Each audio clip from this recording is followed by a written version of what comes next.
കേരളത്തിലെ BJPയുടെ കഷ്ടകാലം അടുത്തൊന്നും തീരാൻ പോകുന്നില്ല എന്നുള്ള കാര്യം ഉറപ്പാണ്.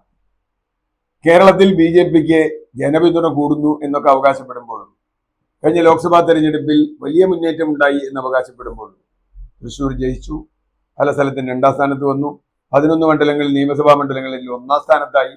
ഇതൊക്കെ ശരിയാ. പക്ഷേ കേരളത്തിൽ BJP പച്ചപിടിക്കണമെങ്കിൽ അതിന്റെ കേരളത്തിലെ നേതൃത്വത്തിന് എന്തെങ്കിലും ഗുണനിലവാരം വേണം. ഇവിടെ ഇതുവരെ കണ്ട നേതാക്കൾ ആരും ആ ഗുണനിലവാരമുള്ളവരല്ല. നിരന്തരം തമ്മിൽ തല്ലാണ്, ജനങ്ങൾക്ക് വിശ്വാസമില്ല. അവർ തമ്മിലുള്ള അടി തീർന്നിട്ട് അവർക്ക് നിൽക്കാൻ നേരമില്ല. കോൺഗ്രസ് ആണ് വലിയ തമ്മിലടിക്കാരൻ നമ്മൾ വിചാരിച്ചു. പക്ഷെ കോൺഗ്രസിനെയൊക്കെ പല മരങ്ങൾ കടത്തി വെട്ടി.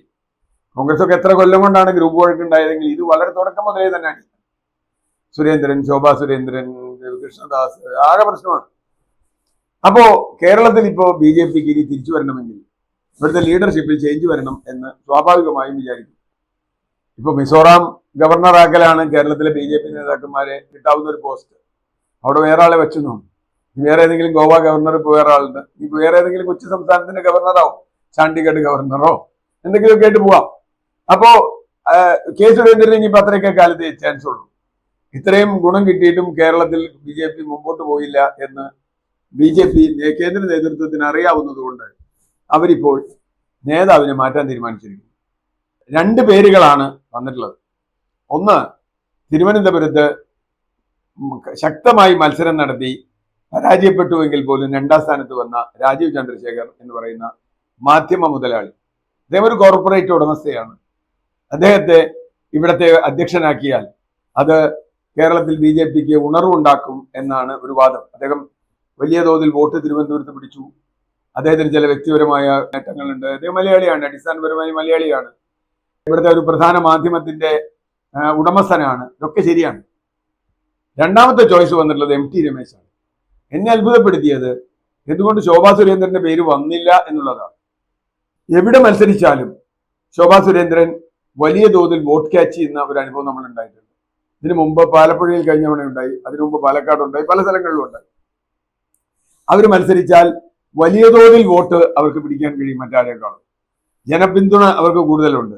പക്ഷെ BJP കേന്ദ്ര നേതൃത്വമോ സംസ്ഥാന നേതൃത്വമോ ശോഭാ സുരേന്ദ്രന്റെ പേര് പറയില്ല. ശോഭാ സുരേന്ദ്രന്റെ പേര് പറഞ്ഞാൽ എന്തോ കുഴപ്പമുണ്ട്. പകരം പറഞ്ഞിട്ടുള്ളത് MT രമേശിന്റെ പേരാണ്. MT രമേശ് പൊതുവേ ഒരു ശാന്ത സ്വഭാവക്കാരനാണ്, വലിയ കുഴപ്പമില്ലാത്ത ആളാണ്, വലിയ അഴിമതി വന്നിട്ടില്ല. കോഴിക്കോട് കഴിഞ്ഞ പല ഇലക്ഷനിൽ മത്സരിച്ചു, കോഴിക്കോട് മത്സരിച്ചു, ജയരാജന്റെ പിന്തുണ ഉണ്ടായിട്ട് പോലും ജയിച്ചില്ല. എന്തായാലും കോഴിക്കോട് ജയിക്കാൻ സാധ്യത വളരെ കുറവാണ്. ഈ 2 പേരുകളാണ് വന്നിട്ടുള്ളത്. ഒരു കാര്യം പറയാം, ഈ 2 പേര് വന്നാലും കേരളത്തിൽ BJPയിൽ പ്രത്യേകിച്ച് വലിയ വളർച്ചയൊന്നും ഉണ്ടാവാൻ പോകുന്നില്ല. കാരണം കെ സുരേന്ദ്രൻ ഇവിടെയുണ്ട്, കൃഷ്ണദാസ് ഇവിടെയുണ്ട്, ശോഭാ സുരേന്ദ്രൻ ഇവിടെയുണ്ട്. ഇവരൊക്കെ ഏതെങ്കിലും സംസ്ഥാനങ്ങൾ കേന്ദ്രം കണ്ടെത്തിയാൽ ഇവരൊക്കെ ഇവിടുന്ന് ഗവർണർമാരായിട്ടായിരിക്കും. എന്നാൽ ബാക്കി ഇവിടെയുള്ള ആളുകൾക്ക് സ്വൈരമായിട്ട് എന്തെങ്കിലും ചെയ്യാൻ പറ്റുമെന്ന് നോക്കാം. BJP നന്നാവണമെന്ന് ഒരു ആഗ്രഹമുള്ള ആളല്ല ഞാൻ. BJP നന്നാവരുത് എന്ന് വിചാരിക്കുന്ന ആളാണ്. എങ്കിൽ പോലും ഒരു രാഷ്ട്രീയ വിദ്യാർത്ഥി എന്ന നിലയിൽ എന്തുകൊണ്ട് BJPക്ക് കേരളത്തിൽ വേര് പിടിക്കുന്നില്ല എന്ന ചോദ്യത്തിന് കേരളത്തിലെ നേതാക്കൾ തന്നെയാണ് അതിന്റെ ഏറ്റവും പ്രധാന കുഴപ്പം.